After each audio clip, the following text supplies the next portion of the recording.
great pleasure to be here. I'll give a little review, a little overview, as much as I can do in, I guess, 10 minutes on the foundations of trying to model dark matter, even if we don't really know what it is on a particle level. So in terms of this,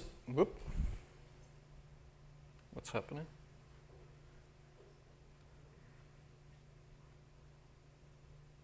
It's just slow.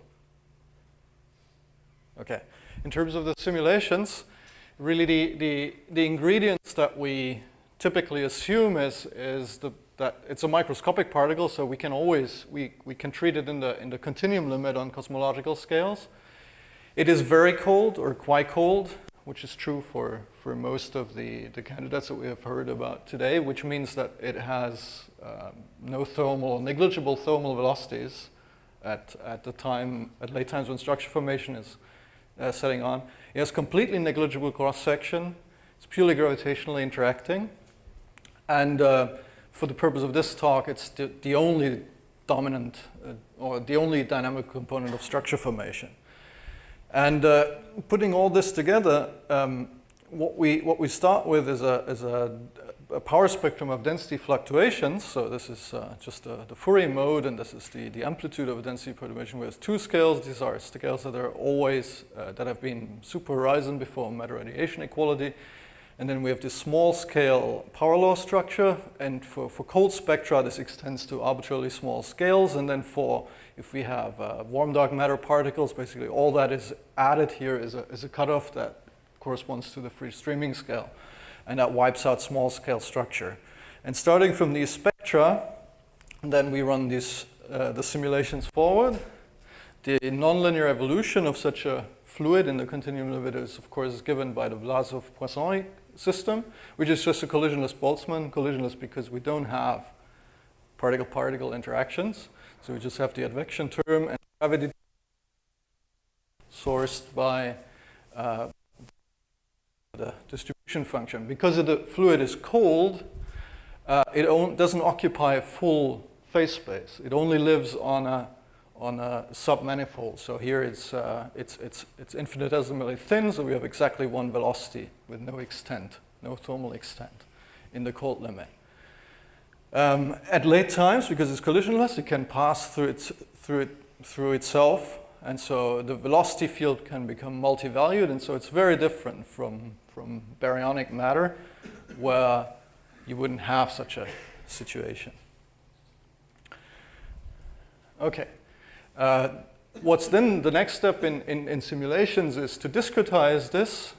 So this distribution function, the so-called dark matter sheet, is just this submanifold, which is kind of structure like this, is differentiable in this three-dimensional coordinate. And then the n-body limit is just by turning this continuous structure of the sheet into a collection of sample points on which we sample. And so these are then just, if we insert this, what you get out is just equations of motion are the Hamiltonian n-body system, and the stuff just behaves like a system of macroscopic particles.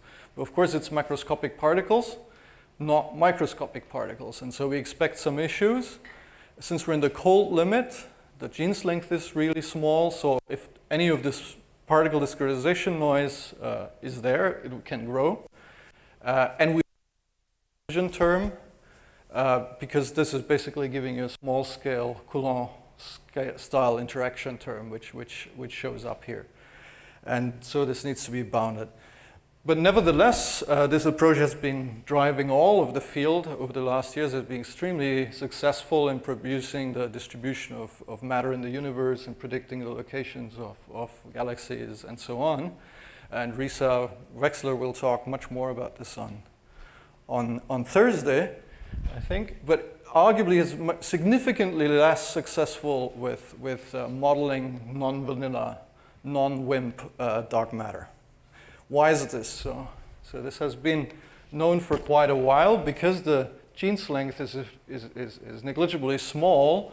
No noise can grow, and so people have been observing that if you have a cutoff in the perturbation spectrum, as I've shown in the very first slide, What happens if you run forward in time, you get small-scale structure that depends on the resolution of your simulation. Because it's cold, any noise can lead to this fragmentation. And so it doesn't behave like a collisionless system at all. So you have particle-particle scattering, you can get clumping fragmentation, and so on. So this has been known and is a problem of this n-body approach. And so what we've been working on when I was still here at KIPAC was trying to come up with a different way to think about this. So again, we have the dark matter sheet as that's just the distribution function in the cold limit. But now we don't go to this n-body limit because we know this has a structure, right? In principle, this is a connected manifold. It doesn't have any holes. We have more than just these points without any connectivity. So the next best thing is that we can approximate the structure, this sheet structure, in a piecewise linear approximation. And this can be easily done by generating a tessellation. So we have these basically the manifold, and every point has a coordinate and a velocity. And then we can always connect them up like this in 2 plus 2 dimensions by triangles and by tetrahedra in 3D. And just to illustrate what this does is, so we start off, we tessellate, and so every point here, every vertex has a velocity and a coordinate. And now when we have the density perturbation superimposed, and now what happens is this wrinkles up under its self-gravity and starts to fold onto itself, right? And so if we are able to track this, we have actually the full information about the distribution function, rather than just, as in the old approach, the n-body approach, the collection of these systems. And what we see is that this reduces the noise properties significantly because we now have not the coarse sampling of the distribution functions with random particles, macroscopic dark matter particles, but we actually have a smooth representation of the true cold distribution function. So the mass is spread out. If we insert this as the source term in the simulations, we see that, so this is the standard method, given a certain number of particles. If we crank up the force, the particles start to see each other, and the system starts just to go into the fragmentation.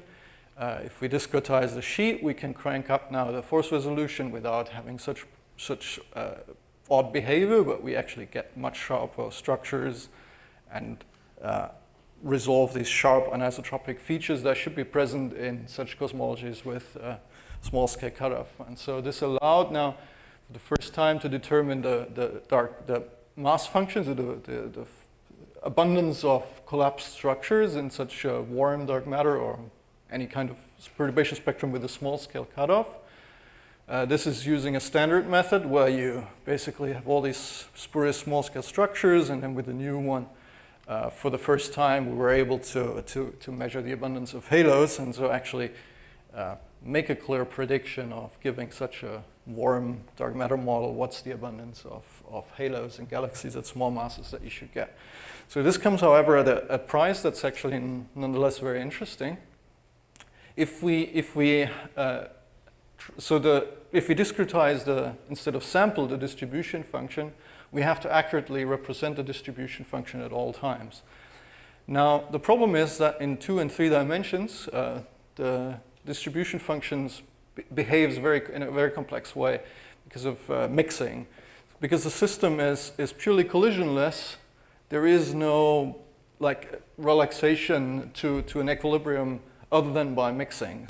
And so if we have a piece of such a distribution function in a non-harmonic potential, what will happen is that this will phase mix, and if we only have these 2 vertices, we cannot represent the actual winding up of the distribution function. And so this is a current limitation, but it's very interesting because what this means, of course, is that this is directly probing into how does such a collisionless system go into an equilibrium state, like these density profiles and so on that we observe. And how does this mixing happen is a very interesting question. And so let me just finish here with a summary. all current simulations basically work in this cold limit, discretizing this 3D sheet.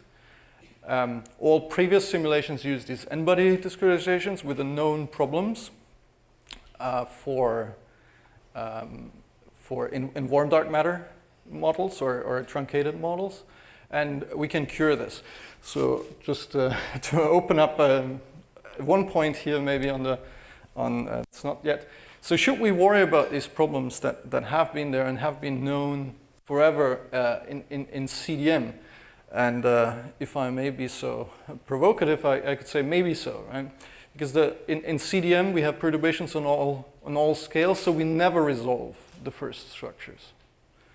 So the first structures that collapse always form at the resolution scale, at the resolution limit that we have. Even in CDM, we form probably these, and people have good evidence to believe this, the smallest halos form because of the fragmentation, because of noise, not because of actual perturbations that are imposed. But if we increase the resolution, in CDM there are more perturbations, and so spurious seems to behave like CDM, because in CDM there is just halos on all scales, so we don't. But are we doing the right thing? And the other thing is, since we know we're not in the collisionless limit, are we doing things right in the very centers of halos? And these are certainly questions I think might deserve a second look. Thank you. So in the end, once you get this wrapping up effect, I mean, in that limit, don't you actually have a warm distribution of dark matter? I mean, after all, you have multiple velocities at any given location. Yes, you do.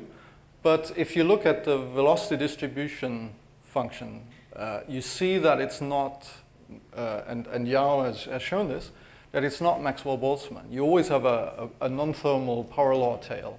And that probably comes from that you always have a mixture of a thermalized part and a non-thermalized part. And how exactly this transition or this thermalization, I think, happens is something that in the perfectly collisionless limit we haven't, at least I haven't understood yet. But why can't you, what I don't understand is, why don't you just start with a distribution which is not a Maxwell-Boltzmann distribution, but some other form, and just evolve that? Because effectively, in the end, you get something like that, right? Even though it's not a Maxwell-Boltzmann distribution. Yeah, but you start from something that is at zero temperature, right? No, what I'm saying is in the end, you're calculating a stage which doesn't really have zero temperature. It has some distribution. That is correct, yes. Yeah. And that's exactly what we're trying to do to model this transition into that. And once you are in the thermalized, in kind of the statistical regime, it's probably perfectly fine to sample it with such a Monte Carlo approach, and where then the time average basically becomes comparable to the change of the system itself.